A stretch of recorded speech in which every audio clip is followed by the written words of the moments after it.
ದೀಪಾವಳಿ ಪೂಜೆಗೆ ಮುಹೂರ್ತ ಯಾವುದು? ಆಚರಣೆ ಹೇಗೆ? ಹಬ್ಬದ ಮಹತ್ವವೇನು? ಯಾವ ದಿನ ಏನು ಆಚರಣೆ? ಸಂಪೂರ್ಣ ಮಾಹಿತಿ ತಿಳಿಯಿರಿ. ದೇಶದ ವಿವಿಧ ಭಾಗಗಳಲ್ಲಿ 5, 4, 3 ದಿನಗಳಲ್ಲಿ ಆಚರಿಸಲ್ಪಡುವ ದೀಪಾವಳಿ ಹಬ್ಬದ ಸಂಭ್ರಮ ಅಕ್ಟೋಬರ್ 29ರಿಂದ ನವೆಂಬರ್ 2ರವರೆಗೆ ಇರಲಿದೆ. ಅಕ್ಟೋಬರ್ 29ರಂದು ಧನ್ತೆರಸ್ ಅಂದರೆ ಧನತ್ರಯೋದಶಿ, 30ರಂದು ನೀರು ತುಂಬಿಸುವ ಹಬ್ಬ, 31ರಂದು ನರಕ ಚತುರ್ದಶಿ.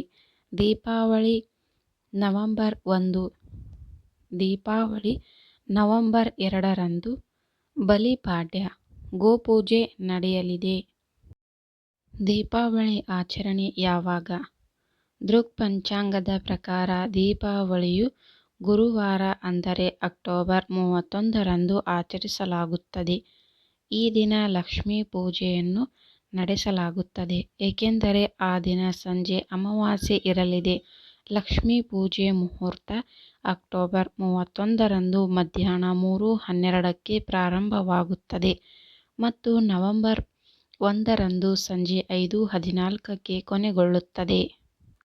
ಹಬ್ಬದ ಮಹತ್ವ ಏನು? ದೀಪಾವಳಿ ಎಂದರೆ ಬೆಳಕಿನ ಹಬ್ಬ.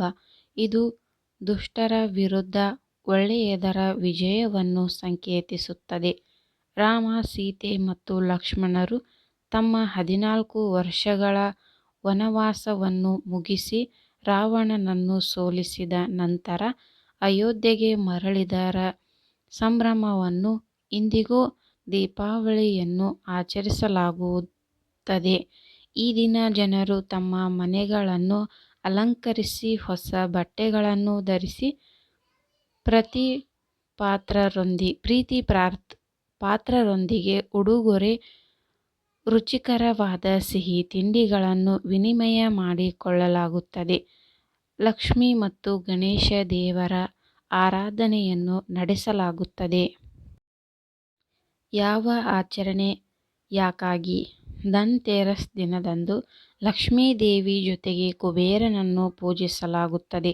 ಈ ದಿನ ಚಿನ್ನ, ಬೆಳ್ಳಿ ಅಥವಾ ಲೋಹವನ್ನು ಖರೀದಿಸುವುದು ಮಂಗಳಕರವೆಂದು ಪರಿಗಣಿಸಲಾಗಿದೆ. ದೀಪಾವಳಿಯಂದು ಜನರು ತಮ್ಮ ಮನೆಯಲ್ಲಿ ಲಕ್ಷ್ಮೀ ದೇವಿಯನ್ನು ಪೂಜಿಸುತ್ತಾರೆ.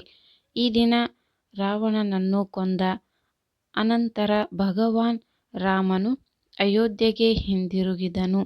ಇದು ಸೂಚಿಸುತ್ತದೆ ಈ ದಿನ ಲಕ್ಷ್ಮೀ ದೇವಿಯನ್ನು ಪೂಜಿಸುವುದರಿಂದ ಮನೆಗೆ ಅದೃಷ್ಟ ಮತ್ತು ಸಮೃದ್ಧಿ ಬರುತ್ತದೆ ಎನ್ನುವ ನಂಬಿಕೆ ಇದೆ. ದೀಪಾವಳಿಯ ನಂತರ ದಿನ ಗೋವರ್ಧನ ಪೂಜೆ ನಡೆಯುತ್ತದೆ.